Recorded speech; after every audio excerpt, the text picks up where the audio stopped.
Work shouldn't feel like a drag, and you shouldn't have to sacrifice your soul for a job you love.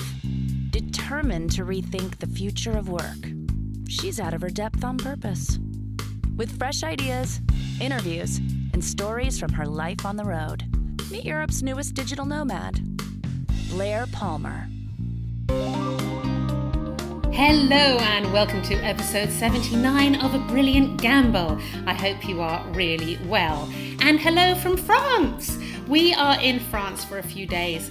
We are really on the move at the moment. We shot across Europe quite quickly to get to Croatia about 6 weeks ago. So, was it that long? Wow, 6 weeks ago, doing a different country every day, just basically seeing nothing, stopping in campsites for a few hours rest and then hitting the road again. And we passed so many wonderful places that we thought, well, on our way back, let's take our time. So we spent a week in Germany, as you know, and now we're spending about 6 days in France before we head back to the UK for a bit of work and a bit of family and friends time. So we're in Normandy at the moment, just arrived today actually. We haven't quite found our feet. There's still piles of boxes around needing to go into the right rooms, but so far so good.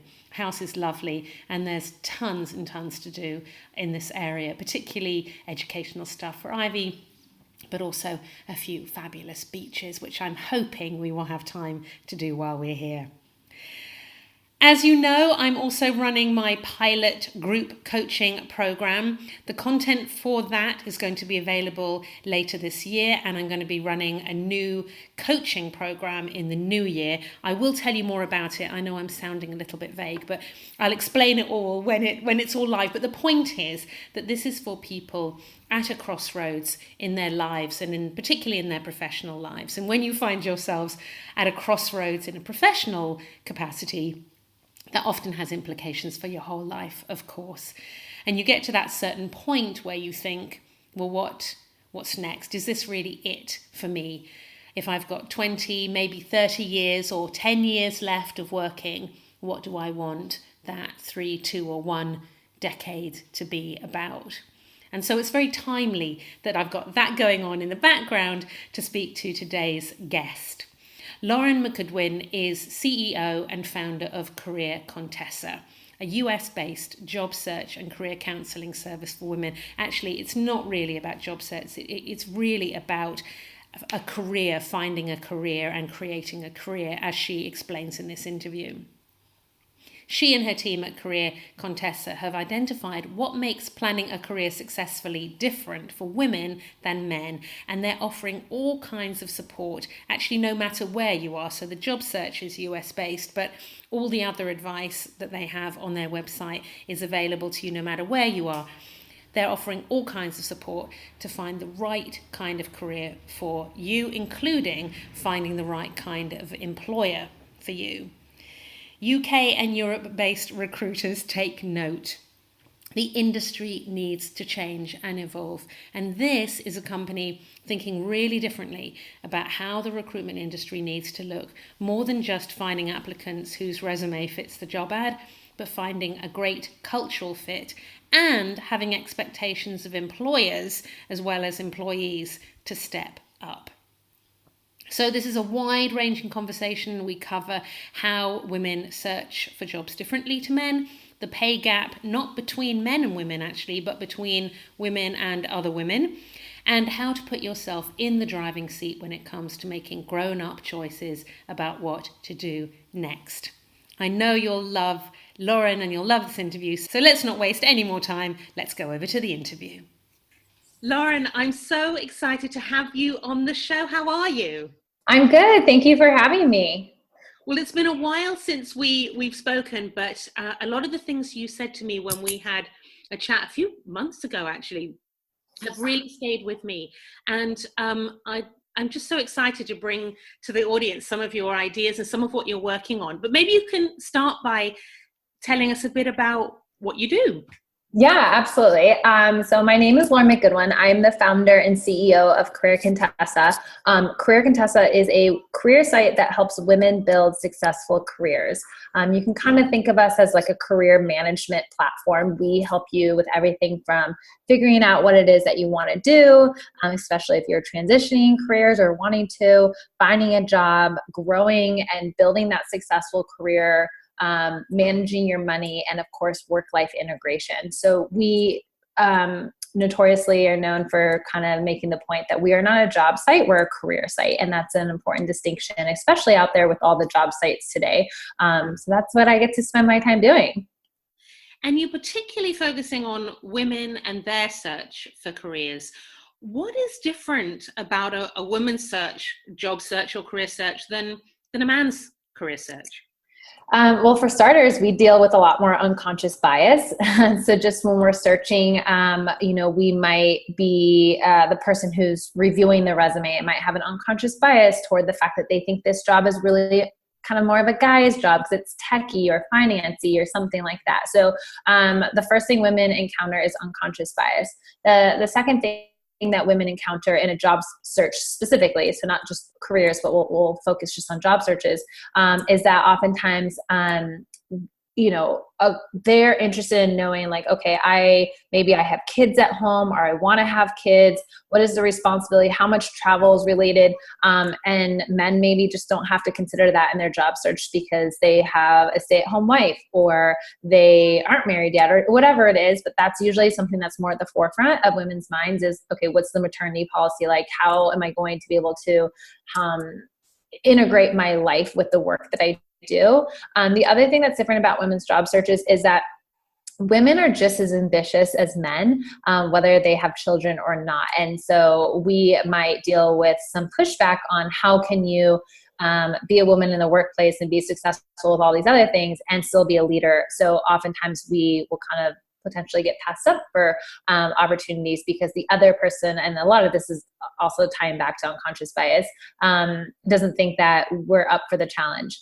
And then lastly, there's a gender pay gap, right? And so when it comes to our job searches, we might be offered, less money. Traditionally, women earn 20% less than a man in the same position. So for our job searches, it's really important that we understand what is the value or the salary, the going rate for this set of skills? How can I determine what that is and then ask for that and really negotiate my way to equal pay? Because a lot of organizations will be like, oh, I think, she's great. She can do the job.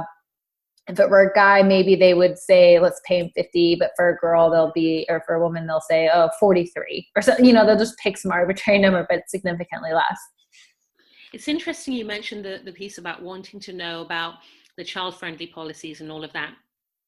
I'm sure that I didn't have kids when I was working in a kind of inverted commas proper job, but yeah.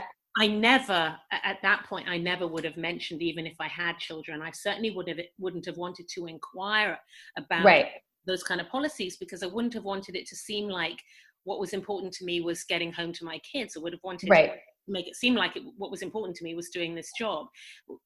Are you seeing a change in attitude by employers around that, or is it still a bit of a taboo? I think it depends on the employer. Some companies are certainly way ahead of their time and they're very accepting and they talk about it in the interview process. But most employers, I would say, are still, it's not something they really bring up, and whether that's because they're afraid to bring it up, because they are afraid of talking about something that they could potentially, get in trouble for later if they'd end up not hiring the person, et cetera, et cetera. But I actually think that a lot of workplaces or companies kind of make it sound like they are. But what I have learned by talking to real people is when they're in the interview process, they still feel like it's not okay to mention their family, or it's not okay to mention that, I'm 30 and I really want to get this job. But yeah, the reality is I'm actually thinking about having children too. So I am interested in knowing what your maternity leave policy is or your family leave policy.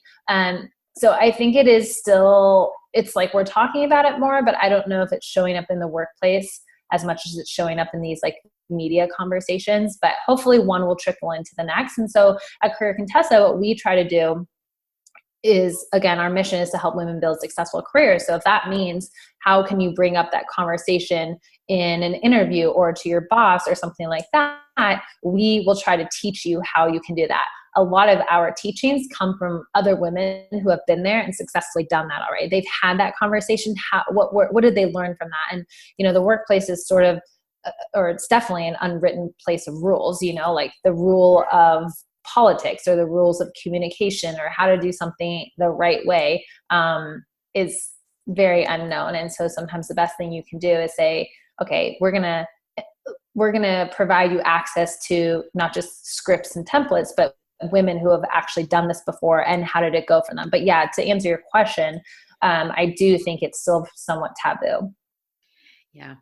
Are you able to give us a bit of advice about how to raise that? I mean, in an interview, even where obviously your priority is meant to be, I care about nothing but this job. Yeah. Is there a form of words where you can actually inquire about it without it seeming like you just want this to support your family?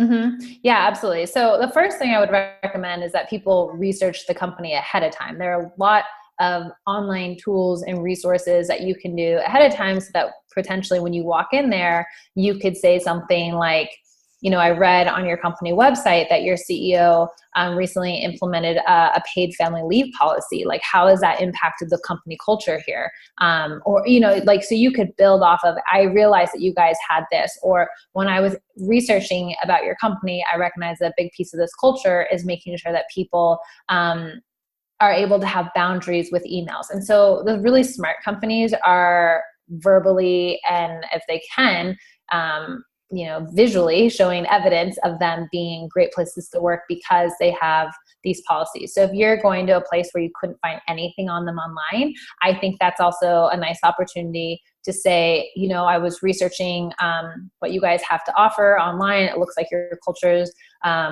really, your culture is this and this and this.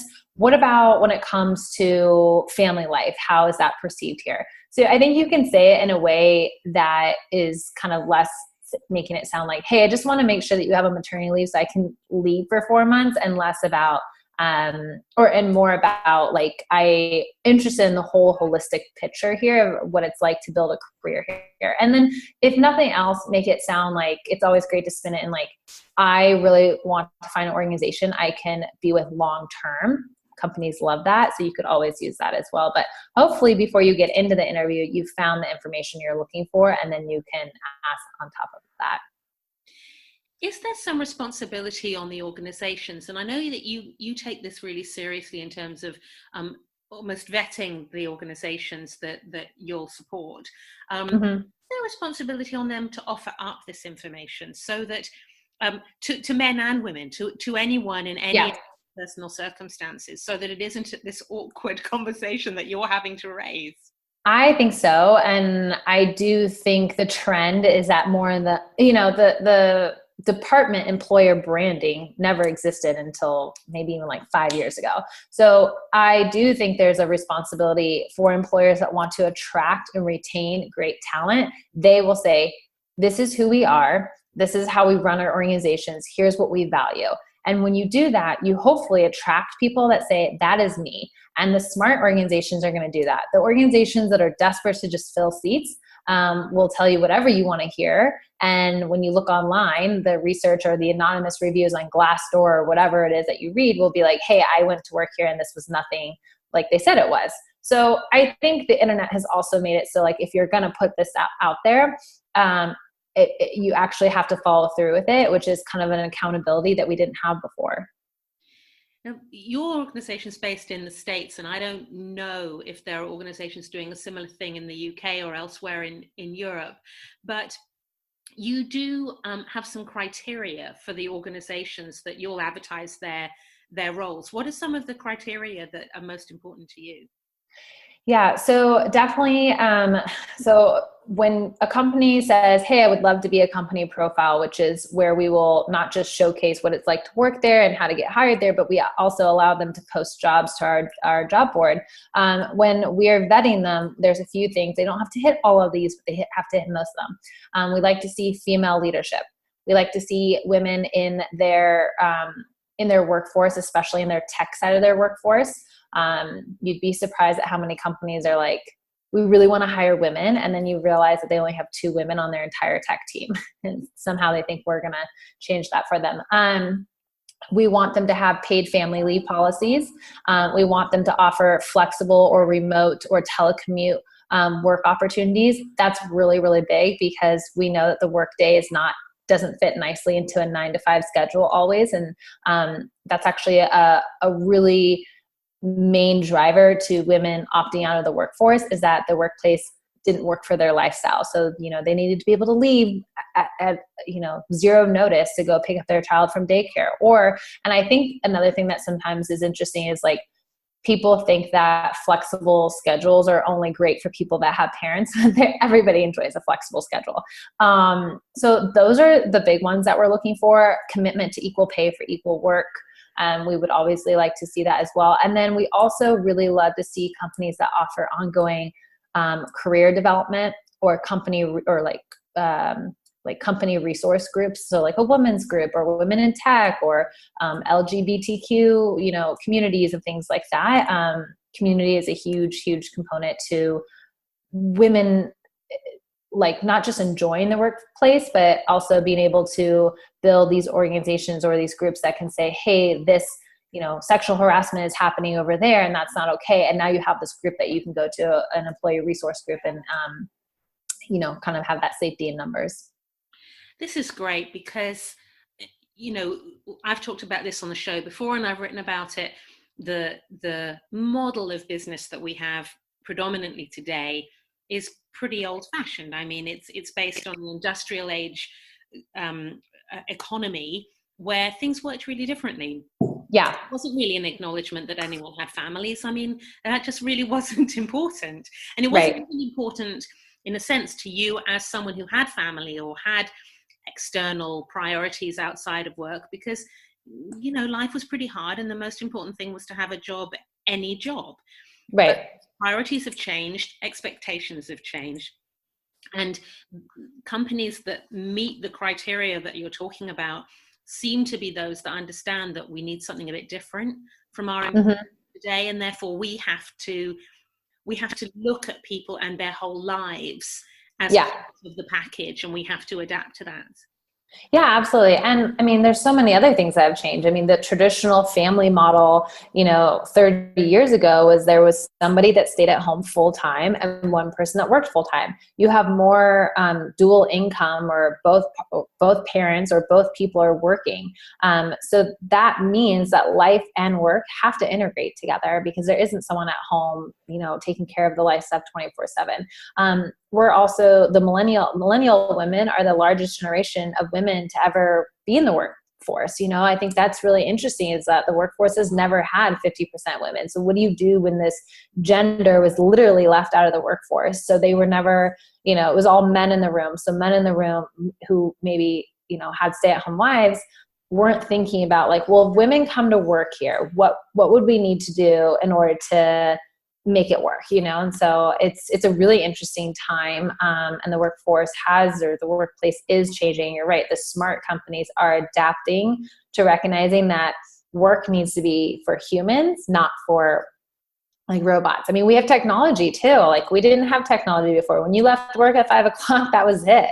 There was nobody get in touch with you, so a lot of pros and cons to that. I'm hopeful that it's going to end up being more pros than the cons of I'm always on, I have no life, I've never take vacation, those kind of things.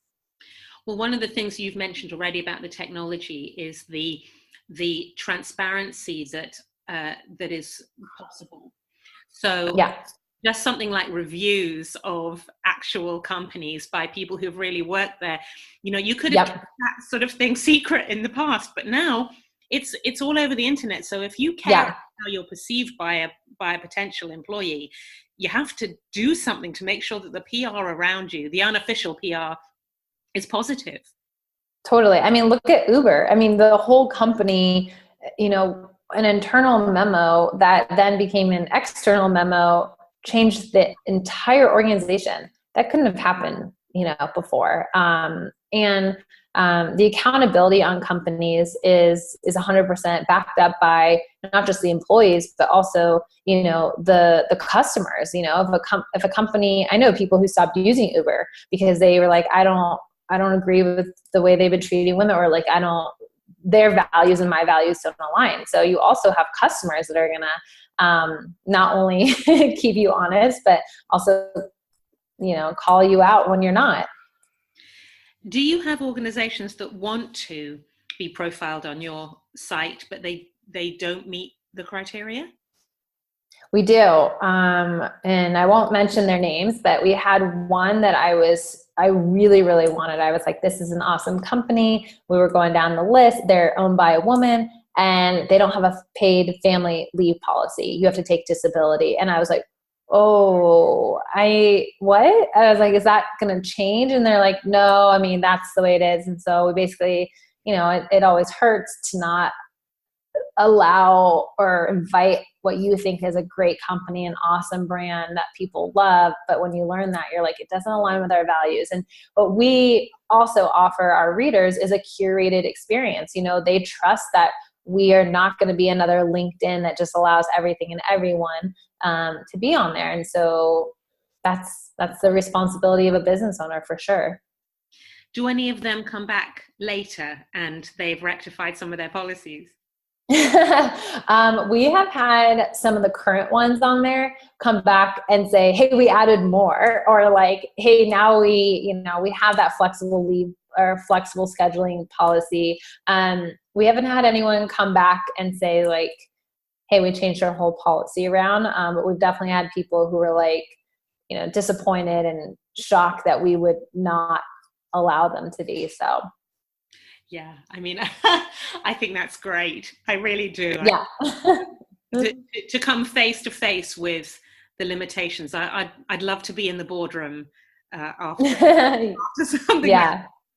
So we're on the topic of transparency, and something really interesting that you've been doing is a piece of research around pay.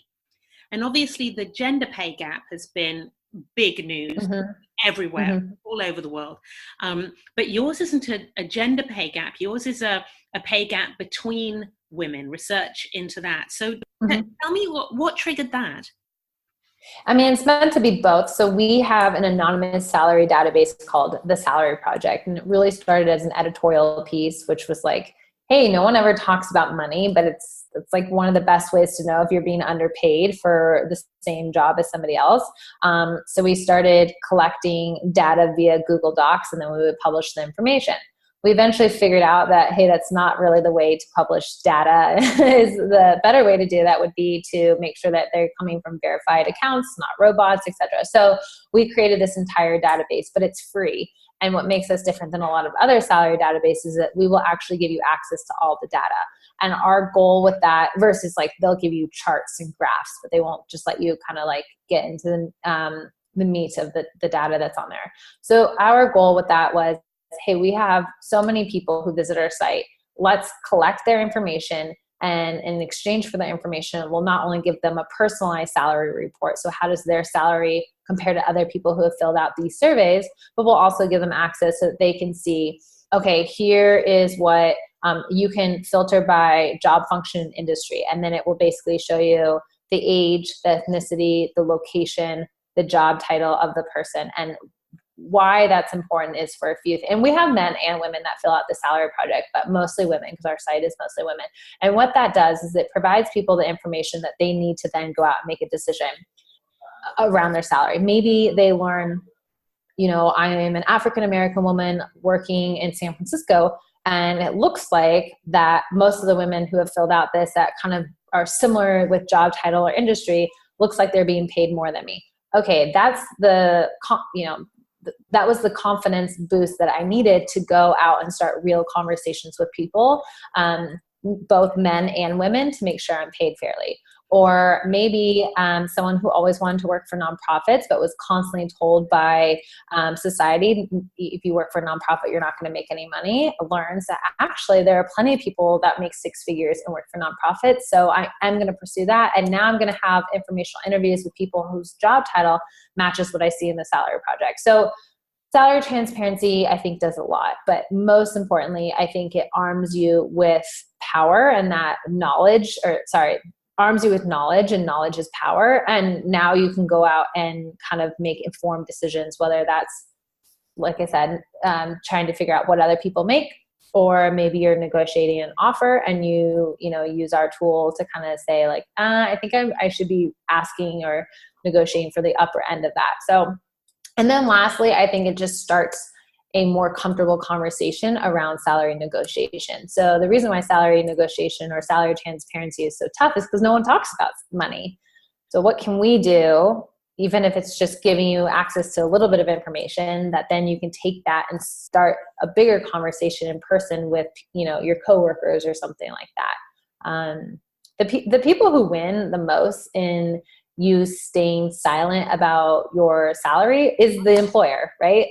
So there's a lot, we don't really necessarily, we have tips and we'll tell people, here's how you can use the salary project to ask for a raise or, explore career opportunities. But really part of our job as a career management platform is to provide people with information that they can't find other places.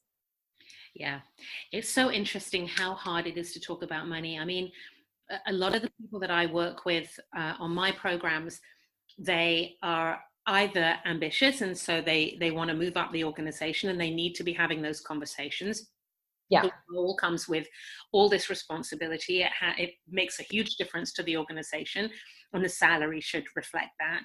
Or they are out there as freelancers or running their own businesses, entrepreneurs, and they have to have these conversations all the time about, all the time.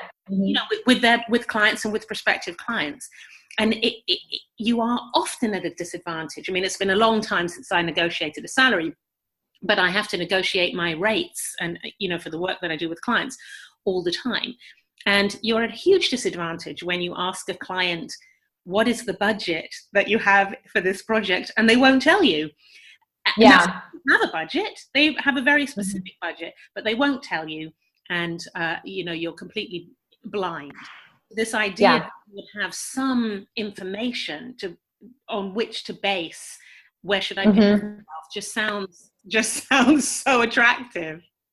Oh, absolutely. And, I'm sure in our salary project, there are plenty of people in there who are freelancers. We do ask that you give us your annual salary, and if you have an hourly rate, we'll basically turn it into an annual salary. I hope, though, at some point the salary project can turn into a tool for freelancers and consultants at some point to be like, this is what I do. Here's what the hourly rate is that I charge, because it's so helpful. And most people who figure this out do it by having a community of other freelancers and entrepreneurs. And even then you're like, desperate to find someone who will share that information, because sometimes they don't want to share that information. So it's like a game and then we're all playing it all the time. So the project allows people to have some real data at their fingertips from which to have the negotiation. If that's not enough, if you still feel uncomfortable talking about money, is there a way to broach the subject that, because again, a bit like talking about the kids, it sounds as though, or you fear, I think, that it will sound as though you're only doing the thing for the money, that's really all you care about. But of course, what you want is to be rewarded financially for the contribution that you're making to the organization. But it's still really uncomfortable. So what advice would you give people as they're entering into those kind of salary negotiations? Yeah, I think it's a great idea to start off by recapping your accomplishments. So, hey, over the last 12 months, here's what I've accomplished. Here's the value that I've brought to the organization. If you have even more specific data that you can include, so I got XYZ results. I was able to save us, X thousands of dollars. I was able to secure a deal that brought in, $20,000 worth of organic marketing, whatever it is. That's even better. But start by recapping, here are all the accomplishments. Here's what I've done over the last 12 months. And then what you can say, I really enjoy this organization. I've enjoyed it. I see my career being able to focus on X, Y, Z and do this and do that. In order for me to stay here and continue to bring value to this organization, I'm looking at, would you consider, increasing my salary to X, Y, Z? I'm asking for that salary. And I would just leave it there and not say anything else and let them talk. If they're like, well, tell me why you think you're owed that salary. You can say, well, not only based off of the, past accomplishments, but, the company goal to increase X, Y, Z thing, I can help. I'm going to focus on that specific, basically tie your goals to the business goals. Make sure you let them know that you've already brought value, that you want to stay here. But in order for you to stay here and continue to do great work, you need them to consider increasing your salary to a certain point. And then if they go, okay, this would be, I think, really tough. But if they say, all right, how did you come up with that number? Because that's way more than what we're thinking. You can say, well, so I started with some online tools, and then I went in and talked to real people at this company, men and women at this company. And I also talked to other people that are in this industry. And the going rate or, the value of this skill set is hovering closer to, $75,000 and not 60. And what I think is always a good idea is to kind of plant that seed and then say, if they're like, well, we can't give you a decision today, which most of the time they say that, you can say, okay, that's fine. I understand you need to consider it. I'd love for us to follow up in a week. Can we set a time on the schedule right now so that you have that action item of knowing that they're going to talk to you next week? And look, you might ask for 75, they gave you 60, and you're willing to settle for 70 or something like that. But you need to know what your walkaway number is. You need to know what your dream number is. And you need to know what you're like, all right, I'm cool with it number. So 75 is dream, 70 is okay, I'm cool with it. And 65 is you really truly don't value me. And if you have really, if what you're saying really is true and you have those accomplishments, start updating your resume and your LinkedIn, and some organization that does value those skills and has the means to pay for it will do it. A smart company, if they can't offer you that salary, maybe they can only offer you 65, they might say, we don't want to lose you. What else can we offer you? And companies should, just like employees should be able to negotiate for other benefits. I think companies should be able to negotiate with other benefits. Sometimes cash flow isn't what you have. Yeah, it's very interesting. You're mentioning about millennials. There's quite a lot of data around millennials that they value flexible working, remote working, opportunities to take sabbaticals, that kind of thing, more than the salary. So that does give employers a little bit absolutely of move. Yeah. Yeah, absolutely. I mean, I think offering a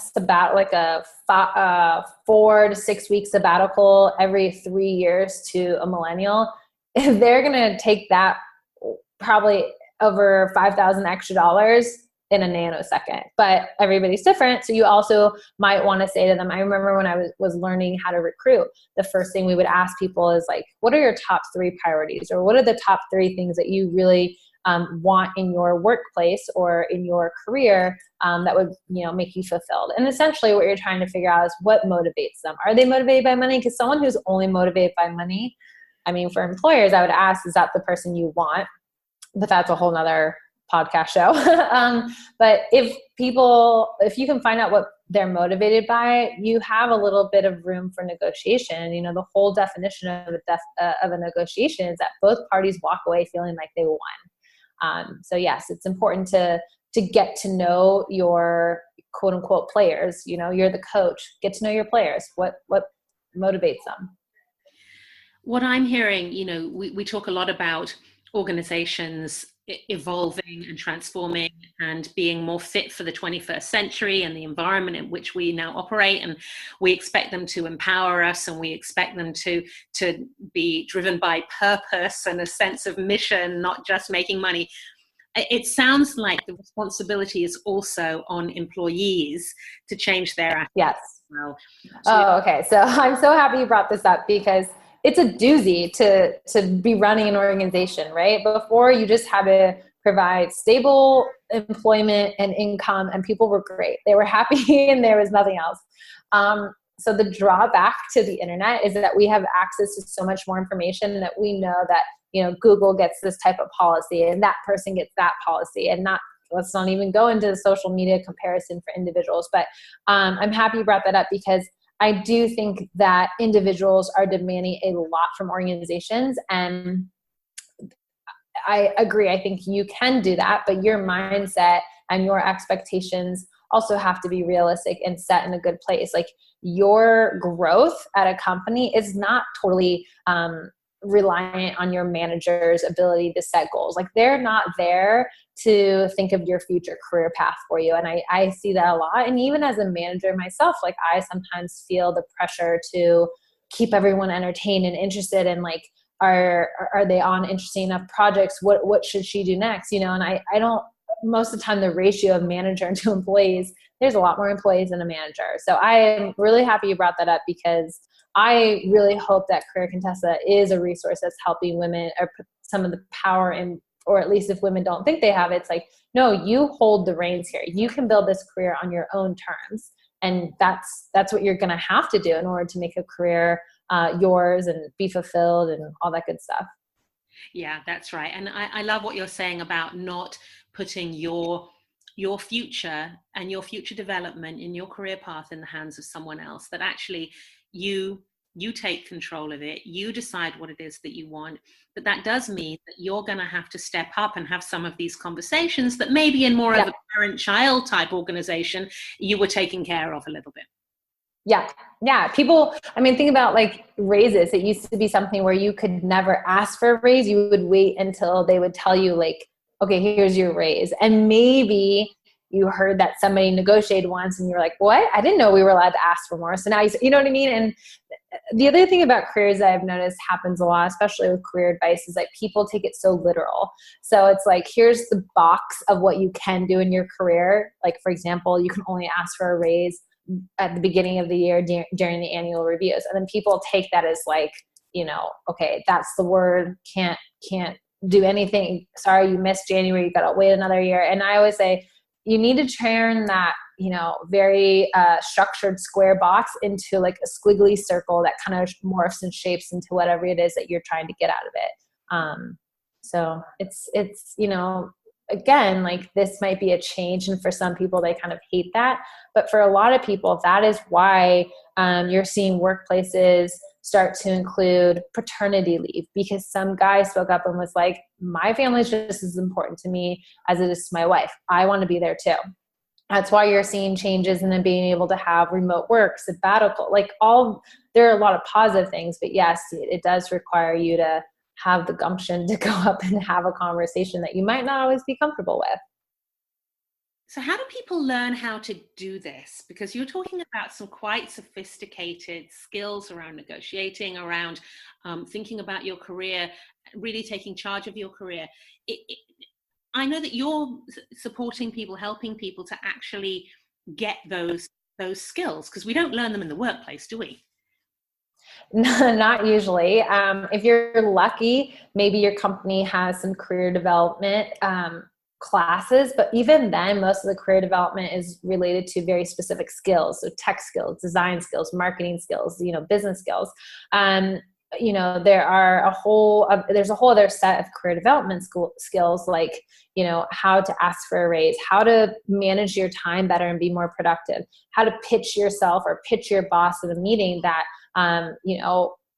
there's kind of this phrase called executive presence. It's like, how do you learn some of these things that you need to have in order to be perceived as a leader or to manage your own career? So, like with most things in life, education is a great, great tool. So you can log into the internet and read articles on places like Career Contessa, or you can take it a step further and invest in learning a very specific skill related to, so we have on-demand career development courses, and those courses will focus on one specific skill. At least at the moment, we're not teaching you tech and design and business skills. We're teaching you the skills that are required to build that career on your terms, whether it's update your resume so that you can transition into a field or a company that you know is a better fit, or how do you manage your time and become more productive and set boundaries at work when we're in a very digital world, go, go, go. So I think with most things, if you're struggling with something, try to find some sort of educational piece out there that can help you. And I know everyone's learning style is different, so not everybody wants to enroll in an online course and kind of have that curriculum, but a great place to start is sometimes just reading about the topic and seeing, okay, what are the solutions to this? And then actually implementing those and trying it. Because behavior change, it requires not just the foundational education around it, but it also requires you to actually do it. I think there's, it takes 21 days to create a new habit, something like that. So, nothing's done overnight. And I understand that although you're based in the States, people can access the courses that you're running from anywhere in the world. So even though maybe some of the specifics, like really down to the detail around the legislation or whatever it might be, is going to be subtly different between countries, those fundamental skills apply anywhere, don't they? Yeah, absolutely. They're on-demand career development courses. So they're available to everyone, anywhere. Once you enroll in it, you get access to the course material and the curriculum for life, and you can do it at your own pace, which is really nice. And we have quite a few job search related courses. So anybody who's searching for a job, that is super helpful. And now we're starting to expand into what we call kind of career growth skills. So, productivity, leadership, feedback, personal pitching. I mean, I know people think that you only need a pitch when you are interviewing so you can answer, so tell me about yourself. Oh no, as you probably know, you need a pitch if you're a consultant, a freelancer, if you're an employee, if you want to, pitch yourself to be the right guy for this project. I mean, communication skills, those are a doozy, but they're so important. Do you think that this is the way that the recruitment industry is going to need to go in future? Because I know lots of entrepreneurs and senior leaders who are really struggling to find talent, and at the same time there are brilliant people out there who are really struggling to find the right roles. And the more traditional recruiters seem to be missing some tricks around that. So in terms of helping people find a role that in the company that reflects their values, where the culture is a good fit, that kind of thing hasn't really been on the agenda. Do you think that some of the stuff that you're doing is actually paving the way for how recruiting is going to be in future? Yeah, absolutely. So there's a couple of things. I think it's not just going to be recruitment in the future, it's going to be recruitment and retention. So we talked a little bit earlier about career development skills or talent development departments. There are still a lot of companies that don't even offer that. So I think companies are going to start to realize, okay, we're spending all this money on recruitment, but what we need to be spending money and time and energy on is retention. How can we keep people here longer, have them grow into leadership roles, et cetera, like that. So I think that's one thing. And I think we're helping with that, because part of that retention is making sure that employees are also able to kind of take a role in that. So ask for, what do they want their future career to look like? If they need flexibility, how can they ask for that and set up that schedule? Things like that. So that's one piece, the retention piece. And then the other thing I think is going to change with the recruitment, and what I personally believe in, is that people are going to start to target companies and not jobs. How can you find a company whose product or culture or values align, or even aligns well, not just with your professional, but your personal ideals. So people will start to focus more on that, and then work their way into being hey, I'm really adaptable. I really want to work for this organization. While I've been working in social media, I'm actually really analytical, and I think I could actually help your, data analytics team. And so I'm going to learn the new skills in order to apply and get into this company and then be successful there. So I think those are going to be two changes that we see. And then of course, just companies realizing that work doesn't happen from 9 to 5 at a desk. But I would say there's a little bit of a flip side to that, is that while people have been really pro flexible schedules, I think people are a little burnt out on feeling like they have to be always on. So I think there's going to be also some changes to like what a flexible schedule means, because, you know, we went from working 9 to 5 to working 24/7, even if we're not at a desk. And I think at some point there's going to be a real backlash of that. So the smart companies will also have a plan in place for that, where they say, okay, you know, you've got flexible hours, or you have flexibility, but here's how you can manage it so you're still working an 8-hour day, you know, et cetera. So I think there's going to be some really interesting changes for sure. Yeah, I mean, it's very exciting, isn't it, to imagine what the organizations that today's children or even their children are going to be working in. And I can't imagine that I'm sure there'll be some companies, just as there are today, that are working in the same way as they were working 100 years ago. We'll think they're so quaint and so delightful. Yeah. You know, artisanal kind exactly. of company cultures. But I can't imagine that that's going to really be sustainable across the board. No, and you know, we're already seeing like a huge uptick in entrepreneurs, right? I think at some point the really great companies are going to realize too, like, hey, we have to create work environments or jobs that entrepreneurs can apply to and have, or like freelancers or consultants can have, and then move in and out. Like, I think there's going to be less of this like very strong divide between like, you're either on this side, which is freelancers, consultants, gig economy, whatever you want to call it, and this side, which is I work for an organization. I think this is going to be a melting pot pretty quickly.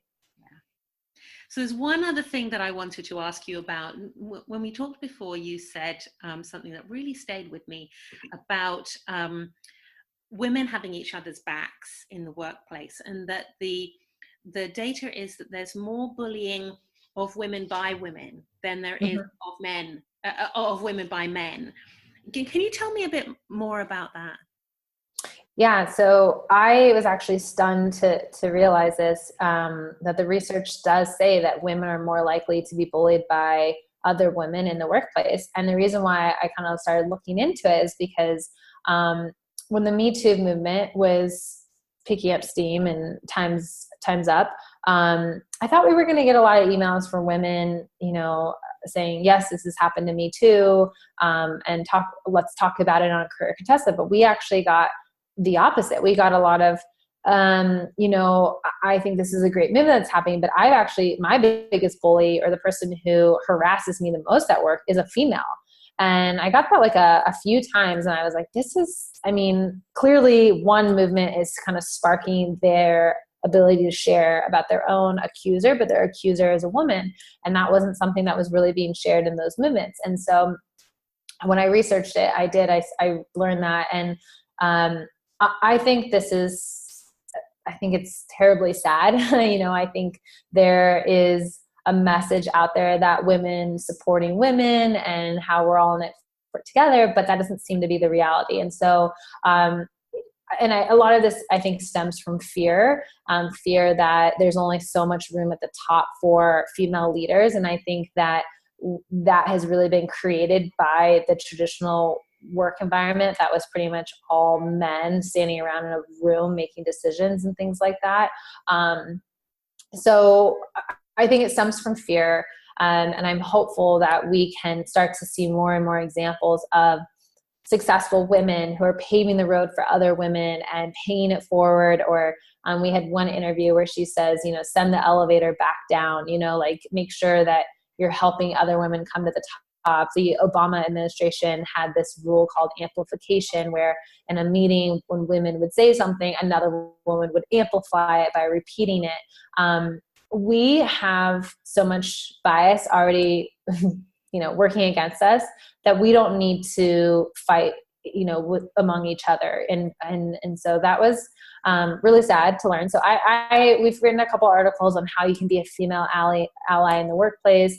But the research also shows that women are more prone to compare themselves to other women than men are. And so I think this is sort of going to turn into a bit of a crisis where women are burnt out, they're opting out, they are, maybe attacking each other. They're certainly attacking their own self-worth.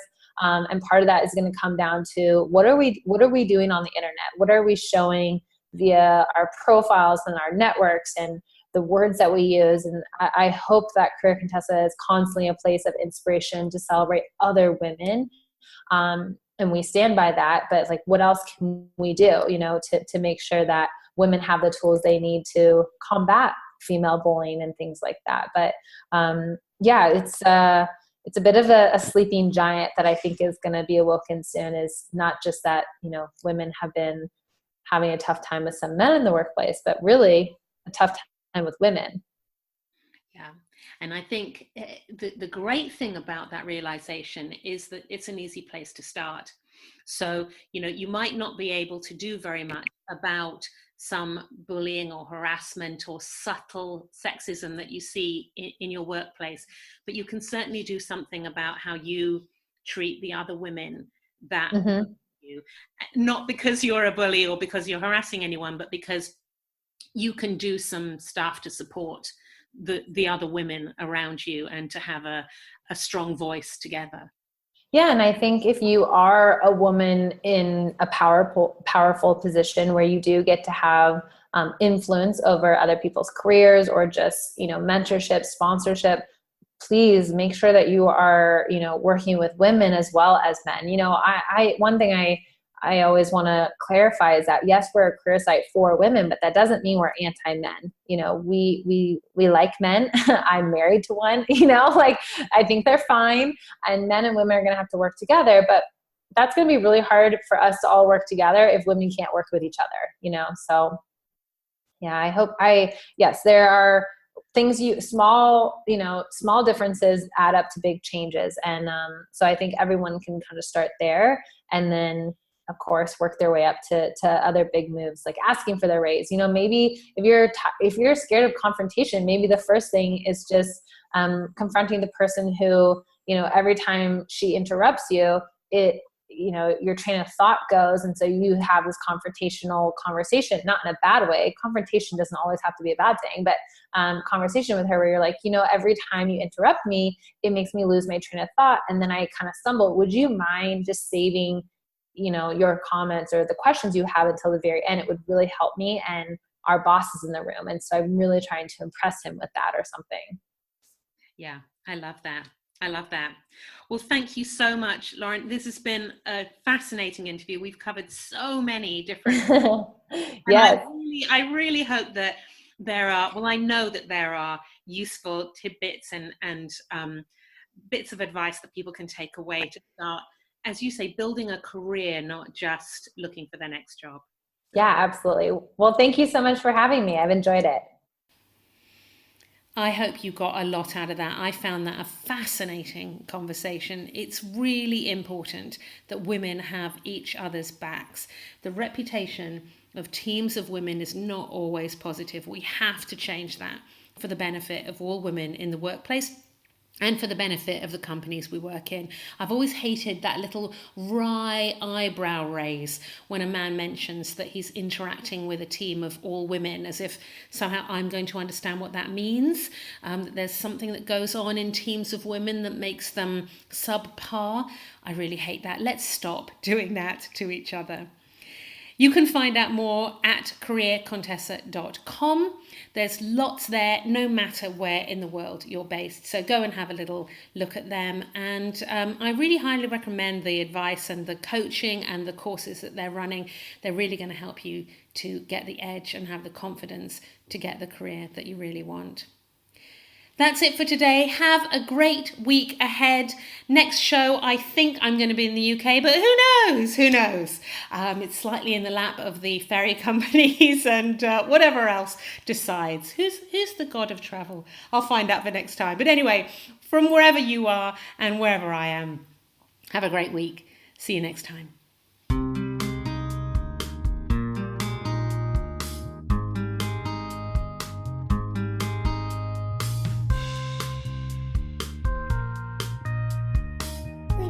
To hear from you, you can get all the episodes of this show plus read the blog and find out more about our travel adventure at www.careercontessa.com. www.brilliantgamble.com. Sign up to the newsletter and get an advance notice of the classes and programs Mummy is running. Plus, you can follow us on Instagram and Twitter at Brilliant Gamble.